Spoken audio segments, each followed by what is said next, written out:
Hello, ninth grade learners, and welcome to another of our series of instructional messages in English.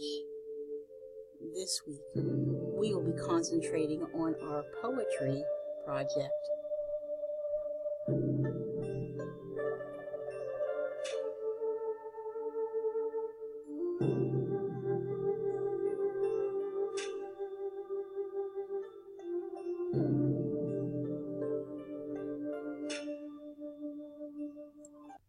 I would like to explain a little bit more in detail about the poetry project that we're working on until it becomes due on March 30th. It's called Poetry and the People. And if you remember the last time we said we are not doing this final product, not the timed right. The reason is that you need to do this with a group of people at the same time. And since we're pretty asynchronous, it's hard to do this as a group. But you will be responsible for the poetry anthology. What is an anthology? Well, it's a collection of poems, and there are to be 4 pieces of poetry that you're going to be studying and collecting, and then you're going to find your favorite one that you write, and you're going to perform it, and that means putting together a little video of your poem. So the first checkpoint is about the twist, Poetry Analysis 1. Let's open that up. Okay, so what is the twist poem analysis? Well, you're looking for evidence in poems about tone, word choice, imagery, style, and theme. And there's our rubric. You know, as a 9th grader, we're trying to shoot for 5, maybe even getting closer to 6, since you're getting ready for 10th grade. A 4 is adequate, but it will not move you on to a very high score. But where do you find these poems that we're talking about? Well, there is first the resources. There's a review of figurative language, but it's right here, this resource. There's poem selections. So let's open that up. Take a look. What are the selections? There's 4 of them to think about. And then essential questions is, how does poetry contribute to our understanding of self, others, and the world? How can I use poetry to share perspectives with my peers and communities? And we're going to open up some of these. The Ballad of a Mother's Heart by Jose La Villa Tierra. Words for Worry by Lee Young Lee. To a Dark Girl by Gwendolyn Bennett, and Girl by Jamaica Kincaid. You'll notice that this is very diverse, people from all around the world. Now, if we open up the link to the Ballad of a Mother's Heart, it is right here, but I think it's easier sometimes to listen to poetry, because poetry was really meant to be read out loud. Ballad of a Mother's Heart. The night was dark, for the moon was young, and the stars were asleep and rare. The clouds were thick, yet youth went out to see his maiden fair. Dear one, he pleaded as he knelt before her feet in tears. My love is true. Why you have kept me waiting all these years? The maiden looked at him, unmoved it seemed, and whispered low, Persistent youth, you have to prove by deeds your love is true. There's not a thing I haven't do for you, beloved, said he. Then go, said she, to your mother dear, and bring her heart to me. Without another word, youth left and went to his mother dear. He opened her breasts and took her heart, but he did not shed a tear. Then back to his maiden fair he ran, unmindful of the rain. But his feet slipped, and he fell down, and lo, he groaned with pain. And then he held a prize that would win his maiden's hands. But he thought of his mother dear, so kind, so sweet, so fond. But then he heard a voice, not from his lips, but all apart. Get up, it said. Are you hurt, child? It was his mother's heart, the ballad of a mother's heart. If we open up the second link, you'll find the Words for Worry by Lee Young Lee. Now, I did a little bit of research and found out that Lee Young Lee is a Chinese American who actually studied in Pittsburgh. Let's listen to him say his poem. Words for worry. Another word for father is worry. Worry boils the water for tea in the middle of the night. Worry trimmed the child's nails before singing him to sleep. Another word for son is delight. Another word, hidden. And another is one who goes away. Yet another, one who returns. There are so many words for son. He dreams for all our sakes. His clay vouchsafes our winter share. His dispersal wins the birds. But only one word for father. And sometimes a man is both. Which is to say, sometimes a man manifests mysteries beyond his own understanding. For instance, being the one and the many, and the loneliness of either. Or the living light we see by, we never see. Or the sole word weighs heavy as a various name. And sleepless worry folds the laundry for tomorrow. Tired worry wakes the child for school. Orphan worry writes the note he hides in the child's lunch bag. It begins, "Dear Firefly." Thank you. If you open up the third link, you will find this piece of poetry, but I think it's more interesting when somebody reads it aloud. Blacks, whites, and reds at camp.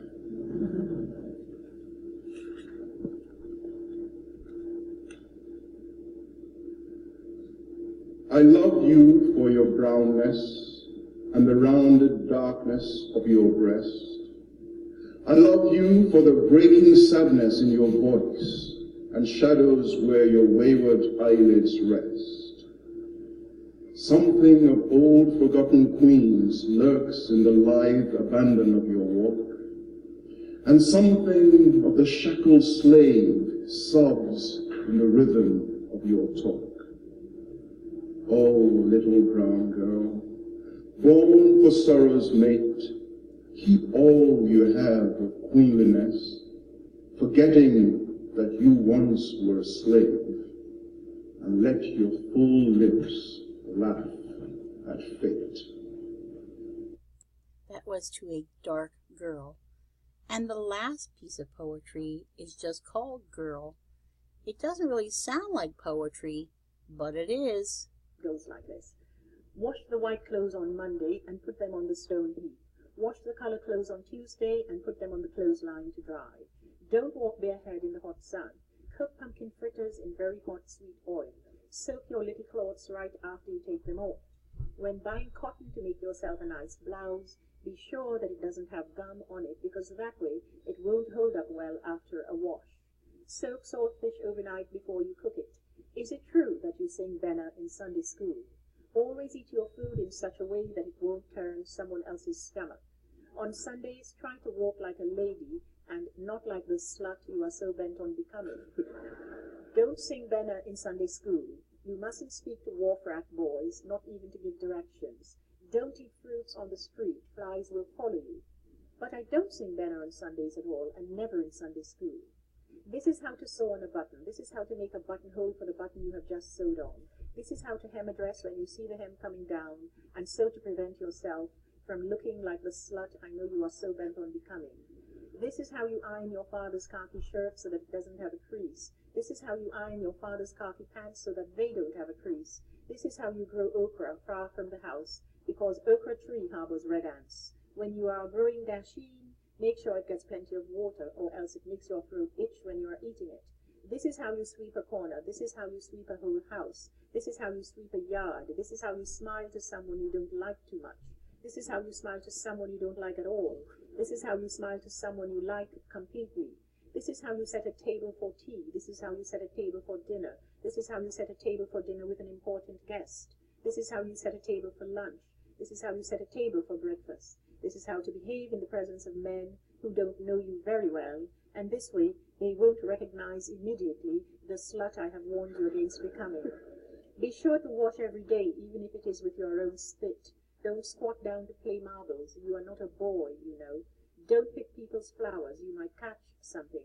Don't throw stones at blackbirds because it might not be a blackbird at all. This is how to make a bread pudding. This is how to make dukuna. This is how to make pepper pot. This is how to make a good medicine for a cold. This is how to make a good medicine to throw away a child before it even becomes a child. This is how to catch a fish. This is how to throw back a fish you don't like. And that way, something bad won't fall on you. This is how to bully a man. This is how a man bullies you. This is how to love a man. And if this doesn't work, there are other ways. And if they don't work, don't feel too bad about giving up. This is how to spit up in the air if you feel like it. And this is how to move quick so that it doesn't fall on you. This is how to make ends meet. Always squeeze bread to make sure it's fresh. But what if the baker won't let me feel the bread? You mean to say that after all, you're really going to be the kind of woman who the baker won't let near the bread? Wow, that poetress really spoke from her heart. It sounds like her mother had a lot of rules for her. So, how do you know what to put into this box?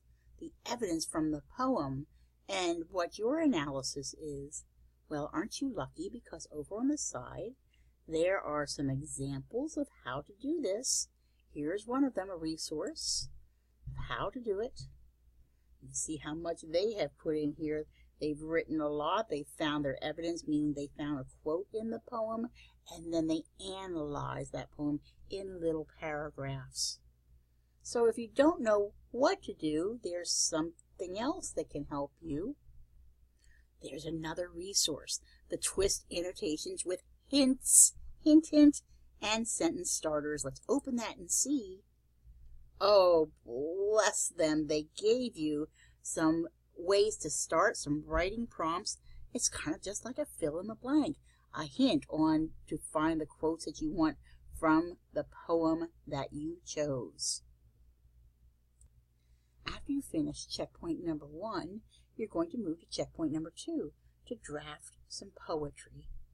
If we open this up, let's take a look. Okay, so we will probably have to modify when we read the directions. It says write 2 poems for your subject. For the first poem, imitate what you studied. So you're going to pick out one of those 4. For the second poem, you write your own original poem. Your poems will be assessed by the narrative COG skills rubric listed at the bottom of this document. Think of a person that your peer has a strong relationship with, or a person that your peer has felt made a significant impact in his or her life. Well, this time instead of peer, I want you to think about yourself, not your friend. Then write the poem through the eyes of your peer, no, through yourself, addressing that person, using a metaphor or image to represent the relationship between the peer, that's not the peer, it's you, and the other person that you know.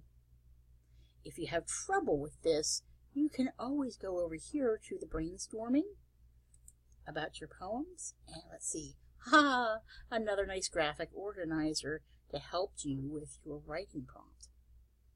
And as we move on through the checkpoints, there's going to be analysis 2 of some more poetry that we can talk about next week as we move through the checkpoints to get to the point where you're writing your own piece of poetry and then presenting it in a video. If you have any questions, please ask. You can reach me most of the time from 8 to 4 on Google Hangouts. Email is always a good way to reach out to your learning guide. Have a great week.